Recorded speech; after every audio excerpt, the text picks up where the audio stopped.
So we've talked about how to determine the principal picture for an arbitrary state of stress, and the way we're going to ultimately do it is rely on a set of 4 equations for our 4 unknowns. The normal stress along with the orientation of the plane that's normal to that principal plane, which defines that principal plane.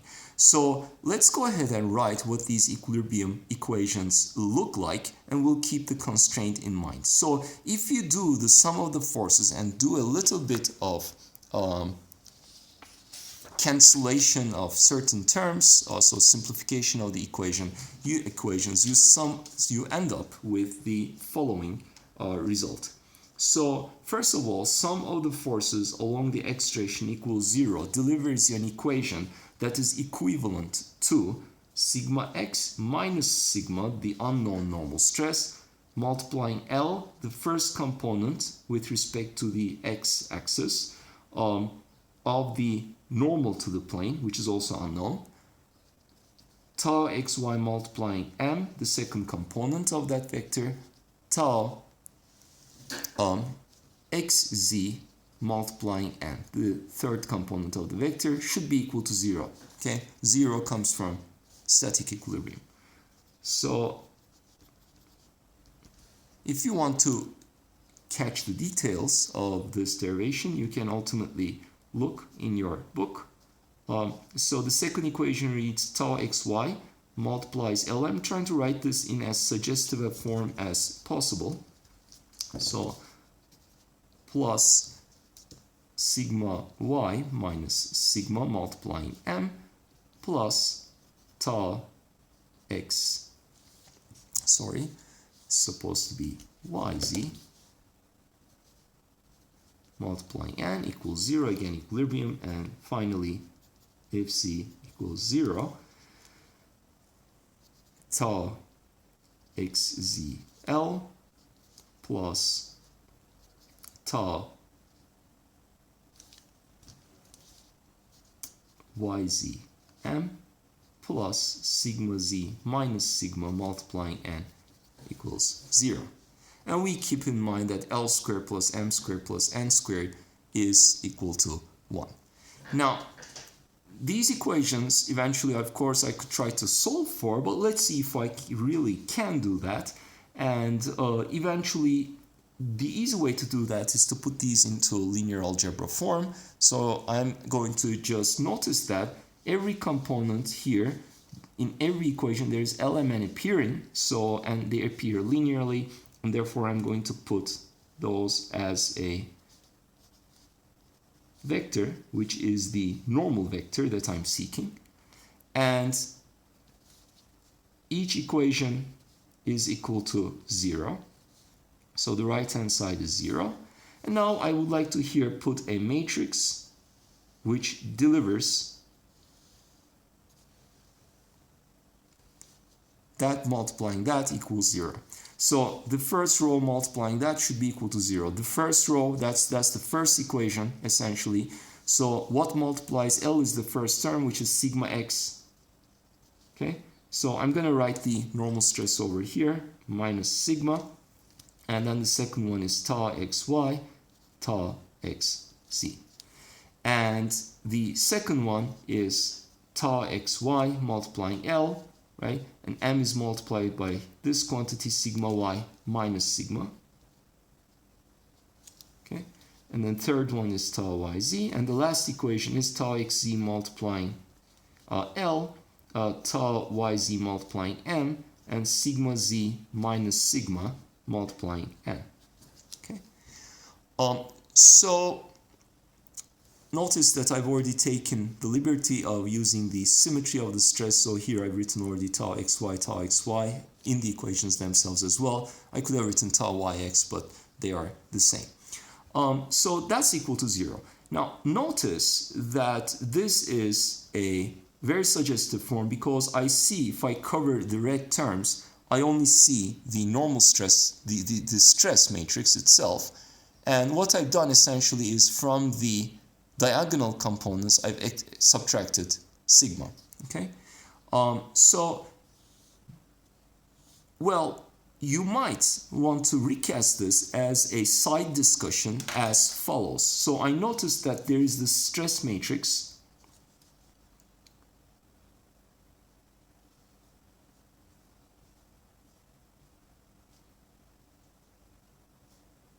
Okay.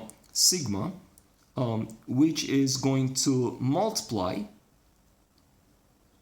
the direction. Let's call that direction V, a vector V that I don't know. Or let's call it N because it's the normal direction. N appears here, but sigma is the stress vector, appears all over the place anyway. So I'm just going to call it N like this. It multiplies a unit vector N. And now, but that's not what this matrix is. From the diagonal components, I have subtracted the normal stress values. So there's a minus sigma multiplying essentially that vector. So instead of writing minus sigma, okay, I can put it to the right hand side and write simply sigma, the normal stress on the plane with normal n that I just don't know. And therefore this is equivalent to that picture. Okay, so this is the stress. If I put this to the left hand side, so it's sigma multiplying every component, right? Multiplies L, M, N. I subtract it, put it to the left-hand side. So in the first equation, what multiplies L, the first entry, subtracted from the corresponding value. In the second equation, sigma multiplies the second entry of this, which is M, subtracted from the corresponding quantity that multiplies M, and so on. So you get exactly the same equation. That and that are the same. This is the stress matrix, the terms in black, and this is the red quantity that we have, the unknown normal stress. And so this is a guiding picture that we can immediately recognize, well, this is a quantity that I know, and I don't know what n is, and I don't know what sigma is, and I don't know what n is. In other words, you are looking for a special vector such that when the stress multiplies that, the result is a scalar multiplying that special vector, special direction. Okay? Now, you might remember immediately that this is the definition of an eigenvalue problem. In the present context, that's not really sufficient. That's not really, necessary. It's not necessary to know about an eigenvalue problem because we can easily, as long as we know how to eventually evaluate a determinant, we can proceed with this without an intricate knowledge of eigenvalue problems. But that's what we're talking about. The sigma value, the normal stress, is a eigenvalue, and n, the unknown direction, is an eigenvector. So going back to this original discussion now, this is our equation, and that's what I'd like to solve for. I'd like to solve for Lmn and sigma. Well, all right, you might say, well, let's call this a matrix. Let's call that matrix a matrix A. Okay, and well, A multiplies this vector and gives a value of 0. So to find this vector, first of all, notice that I don't know what the values of sigma are, but suppose I did, right? Suppose I did. Well, the way I could find what these vectors are is, well, I could just take A and I could invert it, put it to the right-hand side. So this vector would be A inverse multiplying 0. But this is 0, and therefore this vector is also 0. So the only vector that satisfies this equality is apparently 0 vector. Okay? So, well, that doesn't make sense because the direction cannot be 0. I know there is a well-defined direction. In fact, some of these is equal to 1, some of the squares. So something must be wrong. Well, what's wrong? Well, I assume that A is invertible. I can put it to the right-hand side, multiply it with 0, and deduce that this is 0, which is the point where I make a mistake. So it must be that the inverse of this is not something that exists. Now, here I'm summarizing the idea of an eigenvalue problem in case you don't know, but ultimately, therefore, I have to observe that A is not something I should be able to invert. And therefore, I conclude from this argument that the determinant of A should be equal to 0, because in that case, I know that I cannot invert it. That is a sufficient condition, and therefore I can go ahead and impose this requirement, and calculate the determinant of A, and see if it gives me something. Now, notice that I assumed sigma was known. I knew the values of A, so I could invert it, etc. But sigma is not known, the unknown normal stress on this unknown plane. So in the determinant of A will appear sigma.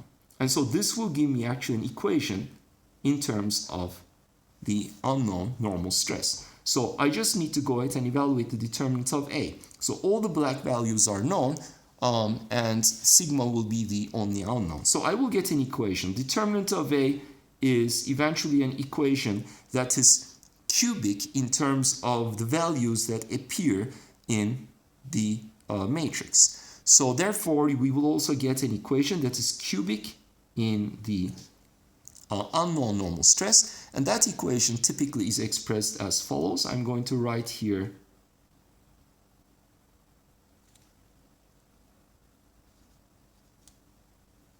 the equation as such.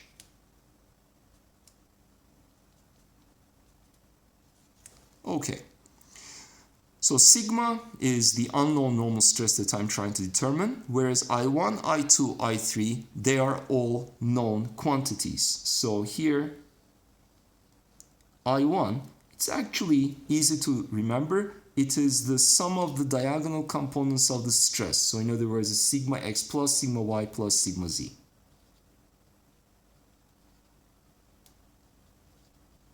The third value, the third constant parameter that appears in this equation is also known, and it happens to be the determinant of the stress matrix. So determinant of the matrix that you see by omitting the red values. Okay, so that determinant, again, we don't have to memorize any of this. We can actually evaluate it if necessary, but we don't have to determine. We don't have to memorize. Let me write it for you.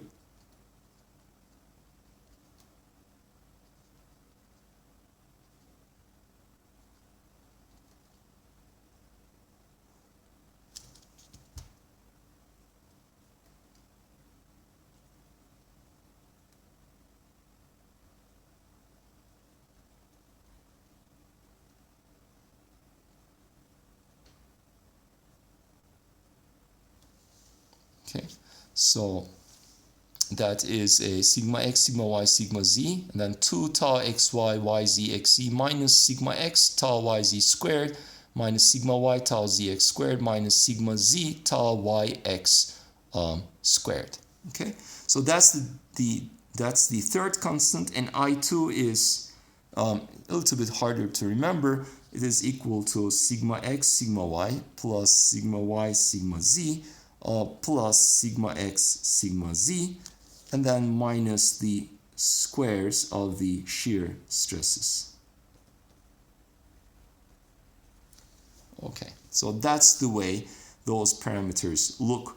And I know their values because I am given a certain state of stress with respect to x, y, z, so I know all the components, hence I know what these constants are, and I can go ahead and find this cubic equation and solve for the sigma from that equation, right?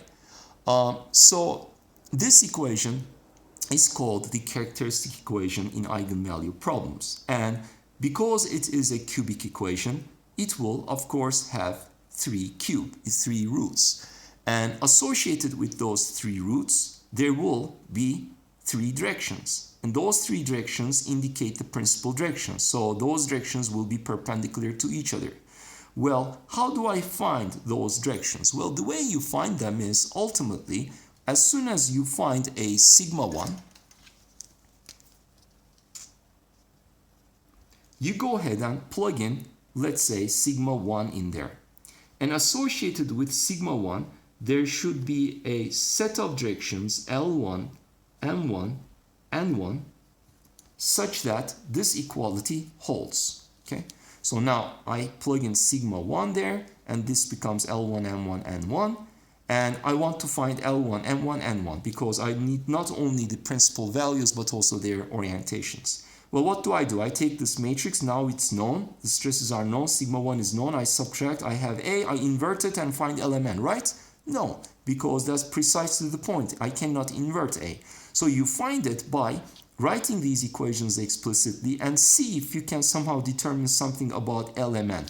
Keeping in mind that LMN is a vector that is always of unit value. So keep in mind that L squared plus M squared plus N squared is equal to 1. I'm going to show you how to do that. So eventually, associated with sigma 2, I can find a vector L2, M2, N2. Associated with sigma 3, I can find a vector L3, M3, N3. Now, as soon as you find two of them, you don't really have to go for the third one because we call these vectors n. If you like, this is a vector n1. Okay, let me just call it compact with the first unit vector. This is the second unit vector. This is the third unit vector. And just like x cross y delivers z, I may want to have the same type of ordering for the normal vectors. Because they are perpendicular to each other, I want to also have a right-handed rule. And what I may want to do is, once I know n1 and n2, I can cross n1 with n2 and calculate n3 in that way without having to deduce it explicitly from this equality. Okay? This is just an option that we have. So that's the way we calculate the principal stresses and the associated directions. We will demonstrate the idea numerically. But keep in mind, eventually we never have to memorize this form and the corresponding constants that appear in that form, in this cubic equation. This cubic equation may not be very easy to solve always. In some instances it is.